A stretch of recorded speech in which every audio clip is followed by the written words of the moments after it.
Welcome to the deep dive. Today we're diving into a pretty major geopolitical shift happening in South Asia. That's right. We're talking about Bangladesh. Exactly. Prime Minister Sheikh Hasina resigned back in August 2024, and well, now there's an interim government led by Nobel laureate Muhammad Yunus. And it's really sending ripples across the region, isn't it? It is. It's become this huge geopolitical event, kind of shifting Bangladesh away from what was seen as a very India-centric alignment. Hmm.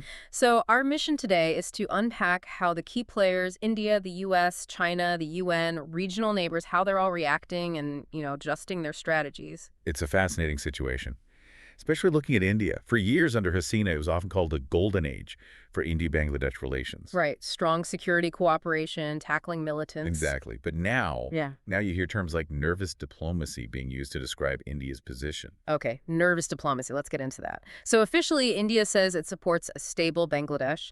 Modi met Yunus at the BIMSTEC summit. Standard diplomatic moves, yes. But underneath, there seems to be some real anxiety. India's publicly worried about minority security there. Which PM Modi himself brought up, yeah. And then you have the persistent border issues, illegal crossings, those tragic killings by border forces that Yunus actually raised. That's a constant friction point. And the elephant in the room, Dhaka, asking India to extradite Hasina, who's currently in India. That must be incredibly sensitive. Oh, absolutely. And adding to the tension is Bangladesh wanting to breathe life back into SARC. The South Asian Association for Regional Cooperation, which India seems, well, pretty resistant to. Very resistant. Jaishankar, India's external affairs minister, basically put the brakes on, hinting at Pakistan and, not wanting to normalize terrorism. India clearly prefers BIMSTEC. So it feels like India's playing a complex game here.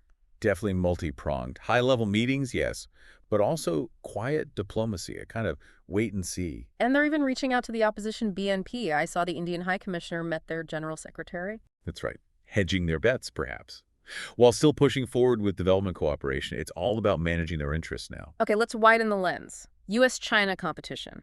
Bangladesh seems right in the middle of it. Geographically, economically, it's prime real estate for both the U.S. Indo-Pacific strategy and China's Belt and Road Initiative. China seems very focused on the economic angle. Huge infrastructure projects, right? The Padma Bridge, tunnels. Massive investments. And they just pledged another, $2 billion during Yunus's recent trip to Beijing? Plus, better market access and reaffirming the One China principle. Yeah. Classic Chinese playbook. And the U.S., how does their approach differ? Well, the U.S. has been more vocal about democracy promotion. They were critical of past elections, even threatened visa restrictions at one point. But strategically, they're watching China closely in the Bay of Bengal. For sure. And while the U.S. is Bangladesh's biggest single export market, their investment levels don't quite match China's recent push. So how is Bangladesh handling this, being pulled in two directions? Their foreign minister, Tauhid Hossain, basically articulated a strategy of strategic neutrality, pragmatic engagement, trying to get the best from both sides without getting caught in the crossfire. Makes sense. What about the UN? Where do they fit in all this? The UN's role is more normative, you could say, setting standards. So statements from the Secretary General. Exactly. Welcoming moves towards elections, urging inclusivity, women, youth, minorities, and calling for investigations into past violence. And the Human Rights Office, OHCHR. They flagged concerns, too, about violations around previous elections attacks, arrests. They're pushing for reforms. But they don't have much direct political or economic clout. Not really direct leverage, no. It's more about articulating international expectations. They could offer electoral assistance, maybe, if asked, but they're not imposing a roadmap. Okay, zooming back into the region, something quite significant seems to be happening between Bangladesh and Pakistan. A definite rapprochement, yes. Yeah. High-level meetings between Yunus and Sharif. I heard sea trade is resuming. Yes, and bilateral trade is up. Visa rules are being eased. Even talk of defense ties strengthening. Defense ties? Like what? Potential purchase of JF-17 fighters from Pakistan. Joint naval exercises. Things like that. Which you can imagine makes India nervous. Absolutely. Yeah.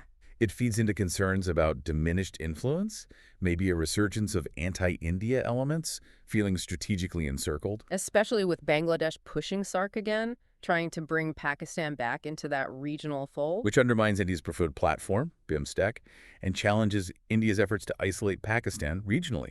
Remember, SARC's been pretty dormant, mainly because of India-Pakistan tensions. So, wrapping this up, Bangladesh has really become this focal point where all these global and regional interests are converging. It really has. And it's leading to some clear shifts. The India-Bangladesh bond seems weakened, for now at least. While China Bangladesh ties are strengthening, and we see this surprising saw between Pakistan and Bangladesh. The big challenge for Bangladesh now is navigating all this, balancing these powerful external players while managing deep internal divisions and trying to hold credible elections. There's a real risk of it becoming a geopolitical flashpoint, isn't there? There is. And it makes you think. This whole intricate situation in Bangladesh, driven by everyone's pragmatic national interests, really underscores how crucial the Bay of Bengal is becoming. A key arena for that great power competition. Exactly. So the question to ponder is what happens next? Yeah. How might Bangladesh navigate this, and what could these shifts ultimately mean for the balance of power across the wider Indo-Pacific? Definitely something to keep watching.